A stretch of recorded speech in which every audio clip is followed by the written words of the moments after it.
Salmo 9. Salmo de David. La sobreescritura de este salmo es: al músico principal sobre Mudlaven. El significado de este título es incierto. David eleva este himno de alabanza a Dios que ha salido en defensa de su ungido, dándole la victoria, y extiende una invitación a quienes deseen unirse en la alabanza a Jehová, en los versículos 1 al 12. Este himno de alabanza da paso a una oración en la que el salmista apela a la misericordia de Dios, que no olvida a sus hijos, en los versículos 13 al 20. Algunos motivos de reflexión que podemos considerar en este salmo. En el versículo 1, solo Dios es digno de ser alabado por sus criaturas. Los hijos de Dios, al alabarlo, debemos cumplir algunas condiciones especiales. La primera de ellas es que debe ser hecha con todo nuestro corazón. Esto involucra nuestra mente, voluntad y sentimientos. Hacerlo con desánimo es una ofensa a la grandeza y dignidad de Dios. Hacerlo con desorden es ir contra la propia naturaleza de Dios. Debemos alabar con reverencia, reconociendo quién es el objeto de nuestra alabanza. Un contenido que debería tener siempre nuestra alabanza es la exaltación de Dios por sus maravillas físicas, la creación y el control que ejerce sobre ella, espirituales, nuestra salvación y transformación de vida, expresadas en su misericordia para con sus hijos. En el versículo 4, está en el carácter de Dios la justicia. En nuestra alabanza debemos dar gloria a Dios porque obra como un ser perfectamente justo.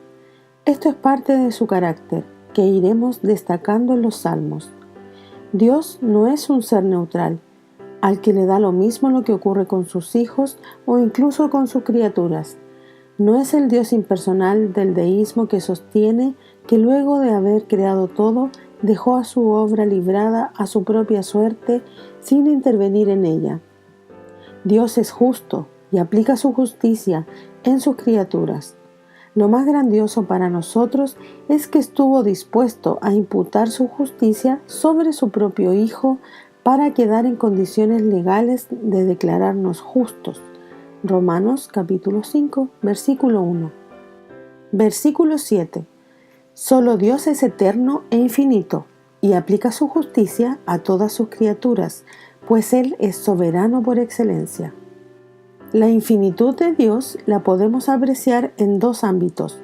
En cuanto al tiempo, es eterno, y en cuanto al espacio, es infinito. Ambas perfecciones derivan en una tercera, a saber, su inmutabilidad. Dios ya tiene todo dispuesto para someter a toda la humanidad a juicio. Apocalipsis capítulo 20, versículos del 11 al 15. Busquemos a Dios y a su Hijo mientras tenemos tiempo de arreglar nuestras cuentas con Él. Buscad a Jehová mientras puede ser hallado, llamadle en tanto que está cercano. Isaías capítulo 55, versículo 6.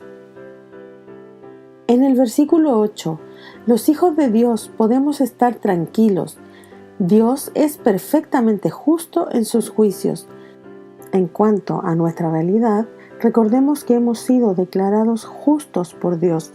Romanos capítulo 5, versículo 1. En cuanto a la aplicación de la justicia de Dios, la podremos ver en acción perfecta durante el milenio. Versículo 9. Jehová nos ofrece un refugio seguro para el tiempo de aflicción. ¡Qué alivio debe ser para nuestra alma saber que Jehová es un ser confiable, que todo lo conoce y controla, y que con ese conocimiento puede aplicar la justicia perfecta! Versículo 13. Nuestro vínculo con Dios es más que un conocimiento teórico de sus cualidades. Es el soporte que nos mantiene unidos a Él y con vida. Es una relación única de padre e hijo. Pablo nos ilustra esto en dos ocasiones.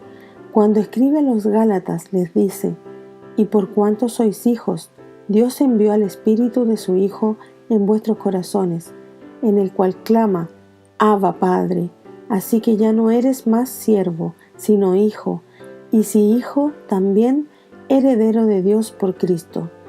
Gálatas capítulo 4, versículos 6 al 7. Y a los hermanos en Roma, ¿por qué no habéis recibido el espíritu de servidumbre para estar otra vez en temor?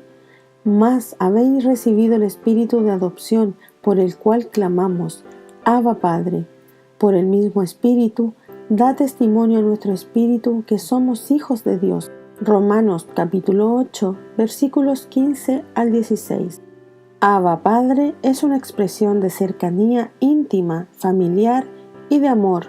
La usó Jesús en su oración en Getsemaní y decía, Abba Padre, todas las cosas son a ti posibles, traspasa de mí este vaso, empero no lo que yo quiero, sino lo que tú. Marcos capítulo 14, versículo 36. Versículo 17. El infierno es un lugar real donde irán a parar todos los pecadores que mantuvieron su orgullo intacto, sin doblegar su voluntad a la del Padre, pues el orgullo de sus corazones les impidió ver que la salvación solo estaba en Cristo.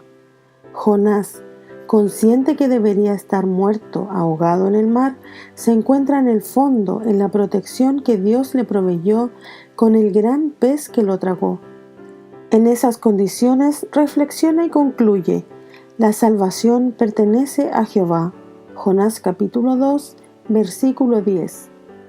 La salvación está disponible para todos, y Él es la propiciación por nuestros pecados, y no solamente por los nuestros, sino también por los de todo el mundo. Primera carta a Juan, capítulo 2, versículo 2.